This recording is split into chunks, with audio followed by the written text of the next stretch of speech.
Bom dia, turma. Hoje nós vamos dar continuidade ao assunto que nós iniciamos ontem, sobre os vírus, né? Ontem eu citei um pouquinho para vocês sobre as características, mas antes da gente começar, eu quero recomendar vocês a fazerem algumas anotações sobre essa videoaula, tá?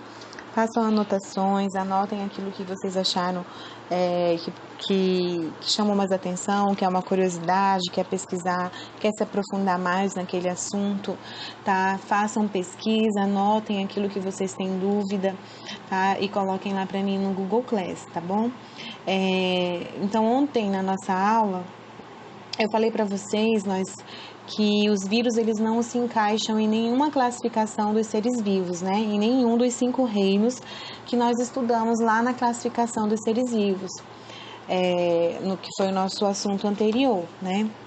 Ele não se encaixa por um simples motivo. Os vírus eles são considerados seres acelulares, ou seja, não possuem metabolismo celular. Então, logo, os vírus, eles são considerados parasitas intracelulares obrigatórios, né? Eles precisam estar em uma célula hospedeira, e ali, naquela célula, ele vai sofrer algumas modificações e até mesmo alterar, né, algumas funções metabólicas das células, levando aquela célula a priorizar a fabricação e a liberação de novos vírus. Por isso, eles são parasitas obrigatórios, eles não possuem estrutura celular, certo? Eles são parasitas obrigatórios. Fora de uma célula, os vírus, eles cristalizam, eles não morrem, mas eles ficam cristalizados, podendo aí ficar por um bom tempo até encontrar uma célula hospedeira fragilizada, a qual ele possa se hospedar e passar ali a sobreviver, a viver, né, naquela célula. Então, durante a formação de novos vírus no interior de uma célula, podem ocorrer alterações no material genético das novas partículas virais, né, que foram geradas. E quando isso ocorre, os vírus eles passam a sofrer uma mutação. Então, os vírus eles são altamente mutantes. E isso dificulta a produção de vacinas mais eficientes, né, contra muitas doenças virais, que é o caso agora que nós estamos vivendo do Covid-19. Por que não descobriram a vacina? Porque esse vírus ele tem sofrido modificações, ele tem sofrido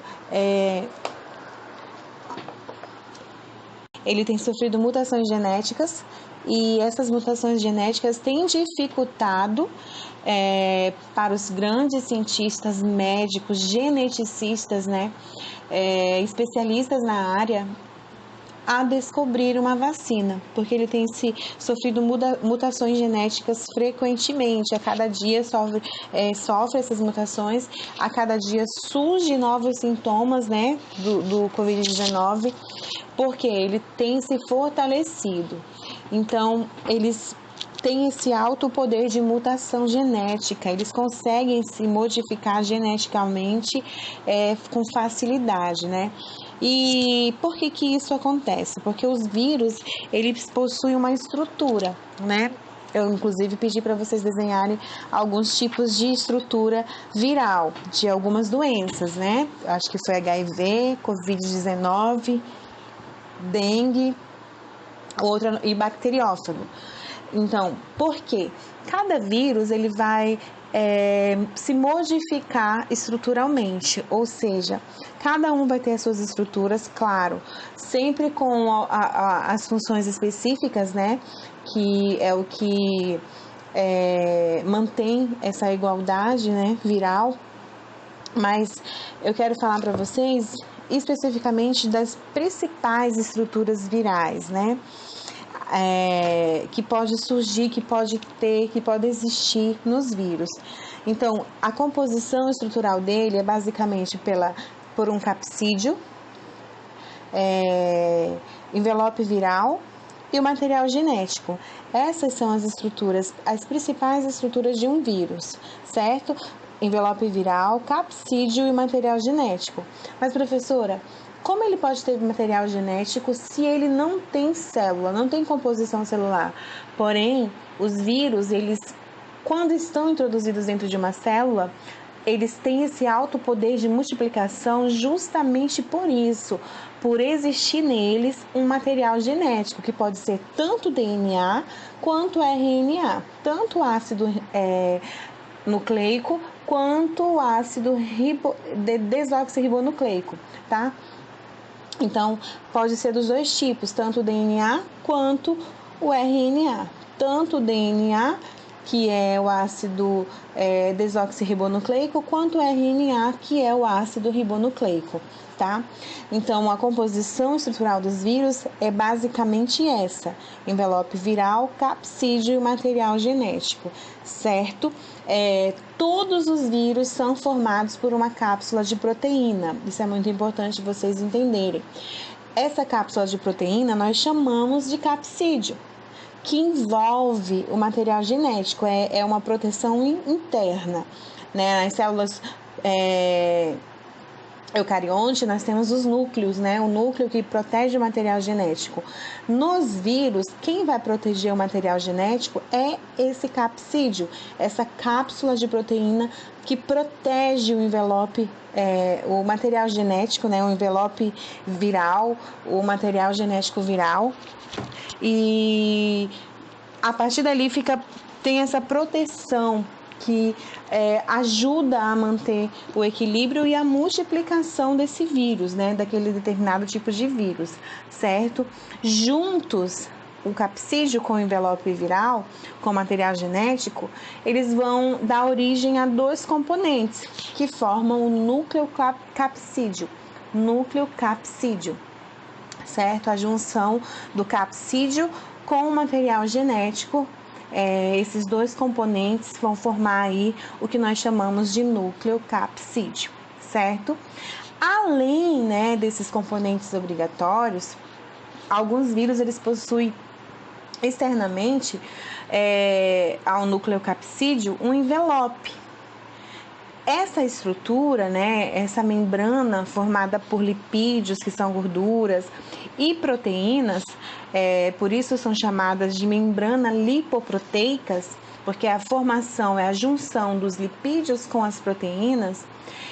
Os vírus que a possuem são conhecidos como os vírus envelopados. Por quê? É o caso do vírus da dengue. O vírus da dengue, ele tem um envelope viral, que é a junção dos lipídios com as proteínas. Então, é uma camada protetora a mais, certo? Então, os vírus que têm o envelope viral, nós chamamos de vírus envelopados, certo? Os vírus que não possuem o envelope viral, nós chamamos de vírus não envelopados. E quando a célula hospedeira quando o vírus está fora de uma célula hospedeira, essas partículas virais, elas são preferencialmente denominadas de vírus, certo? Quando eles não estão inseridos dentro de uma célula hospedeira, ok? Só para relembrar, os vírus que possuem o envelope viral, nós chamamos de vírus envelopados. Os que não possuem são os vírus não envelopados. Exemplos de vírus envelopados: o vírus da dengue. Um exemplo de vírus não envelopados é o caso do vírus da poliomielite, também conhecida como paralisia infantil. Então, além deles serem classificados em virtude da presença ou da ausência de envelopes lipoproteicos, né? Os vírus também eles podem ser classificados de acordo com o tipo de material genético que eles possuem. Então, aqui a gente vai falar dos diferentes tipos de vírus e ciclo de vida, dos seus ciclos de vida. Então, todos os seres vivos, como nós já começamos a falar sobre isso, possuem material genético. O ácido desoxirribonucleico, no caso, cuja sigla ela vem como uma expressão em inglês, DNA. DNA significa ácido desoxirribonucleico. Já o ácido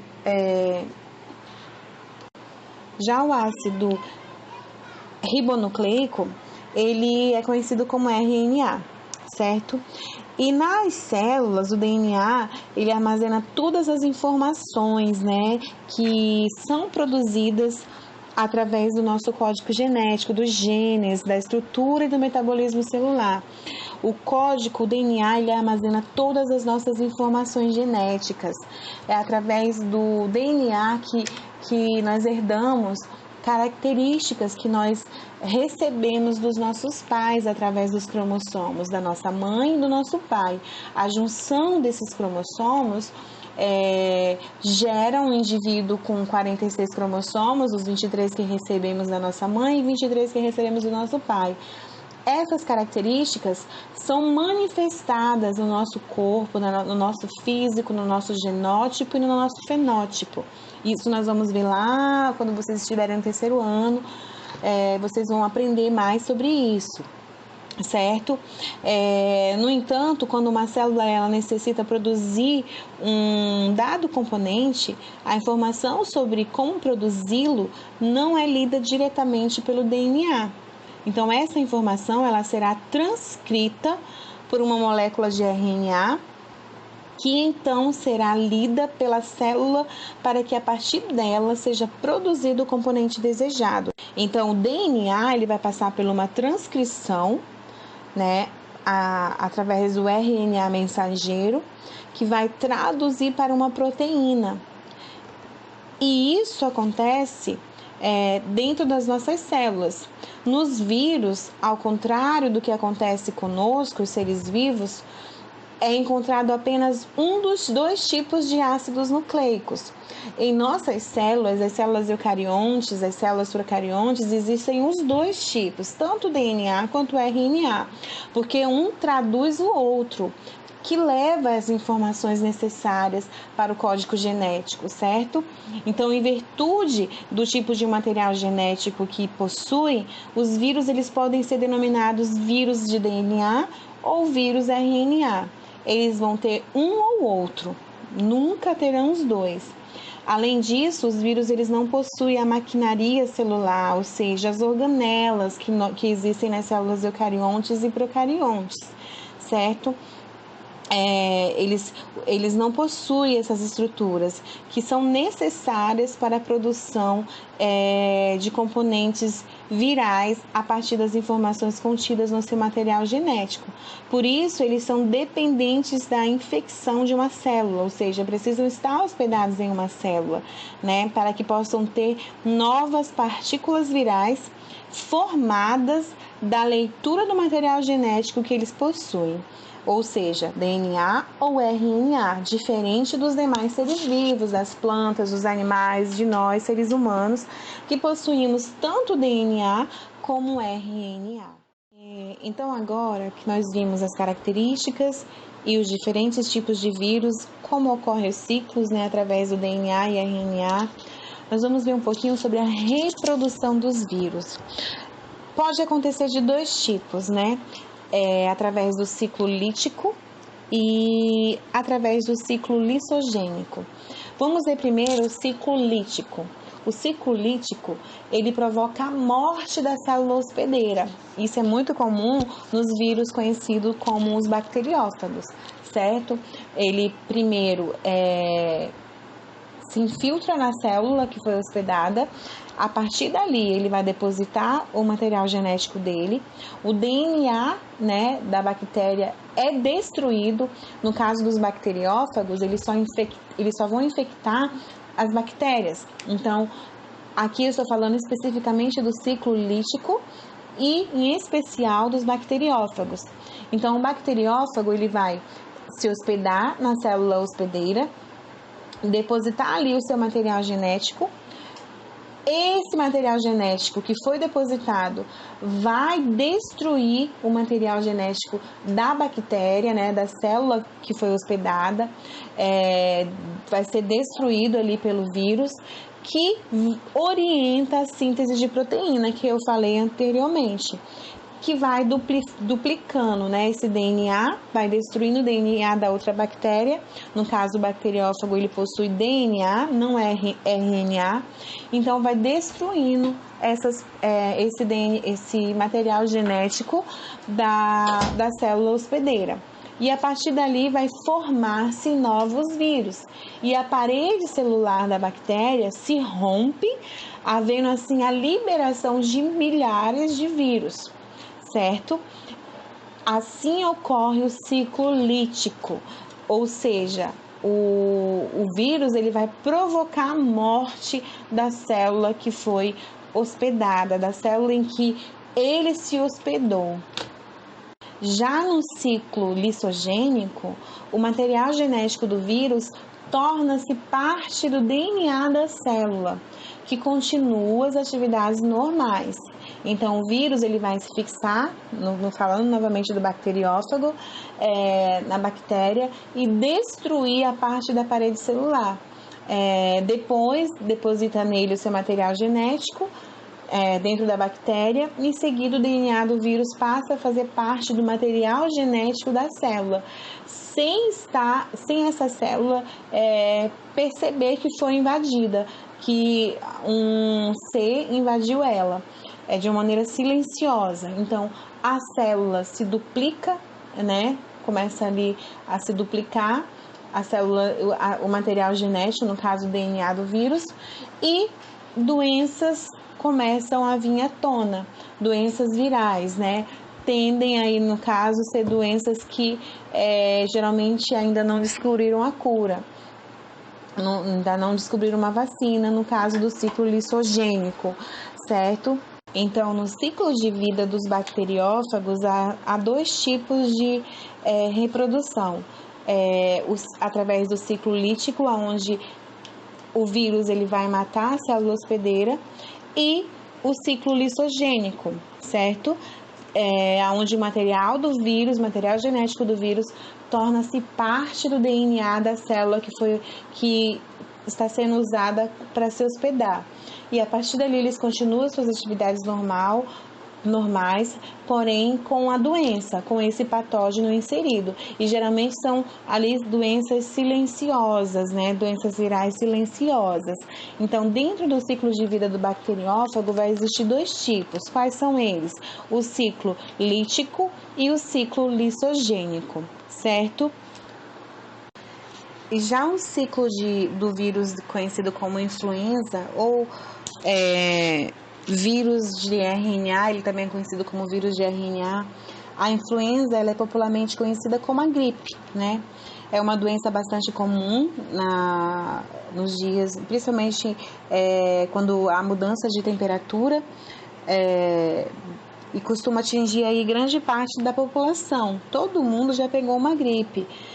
E pode ser causada por diferentes variedades de vírus, né? Pertencentes aí ao gênero influenza vírus. Tais vírus são altamente suscetíveis a mutações. Eles, como eu falei para vocês, eu citei o exemplo do Covid-19, o vírus da gripe, eles podem não só o da gripe, mas outros vírus também, outros tipos de vírus, eles podem sofrer várias mutações e através dessas mutações se tornar ainda mais fortes, né? E a Organização Mundial da Saúde, a OMS, ela sempre se mantém em alerta em relação à influenza, né? O gênero influenza vírus, por conta desse alto poder de mutação genética, e ela sempre está monitorando novos tipos de vírus que surgem e tenta ao máximo desenvolver vacinas que protejam a população. Então, os sintomas mais comuns da doença são febre, coriza, dores musculares, e o contágio ele ocorre por meio do contato de secreções orais, nasais. Dificilmente alguém que pega uma gripe na família não vai transmitir para um outro parente ou para as pessoas que convivem, porque se multiplica muito rápido e o modo de transmissão também é rápido, e tudo depende também do seu sistema imunológico. Então, tem tosses, espirros, são formas bastante comuns de contágio, tá? E é muito comum também durante os meses mais frios, né? Não é o nosso caso aqui de Porto Velho, o resfriado produzir alguns sintomas semelhantes ao da gripe, como os espirros, coriza, congestão nasal, esses tipos de sintomas. Então, a contaminação ela ocorre por meio do contato, né, com secreções nasais de pessoas contaminadas, e os resfriados eles podem são causados, né, no caso, por vírus diferentes do que causam a gripe. Então, o vírus da gripe ele se multiplica em células das vias respiratórias que vão de encontro aos nossos pulmões e os nossos alvéolos pulmonares. Eles se encontram-se ali, né, encontram-se ligadas à membrana e englobada através da fagocitose, ou seja, as células fagocitam, certo? Esse vírus, como se tivesse achando que fosse algo benéfico, mas é maléfico, né? Então ela começa a fagocitar essa doença, esse vírus, e ocorre algo semelhante com o vírus da gripe. E fagocita internamente e vai para as nossas vias respiratórias, através desse processo conhecido como fagocitose. Na nossa próxima aula, nós vamos falar um pouquinho, né, sobre o ciclo de vida e a forma de reprodução do HIV, que é também uma doença viral, da dengue, da febre amarela, nós vamos falar também, e da varíola, tá? Eu tenho um material, um slide muito bom que eu vou disponibilizar para vocês no Google Class, para vocês fazerem um resumo, copiarem coisas importantes e terem esse material em mãos, tá? Eu vou fazer uma videoaula ou a gente vai pelo Meet mesmo,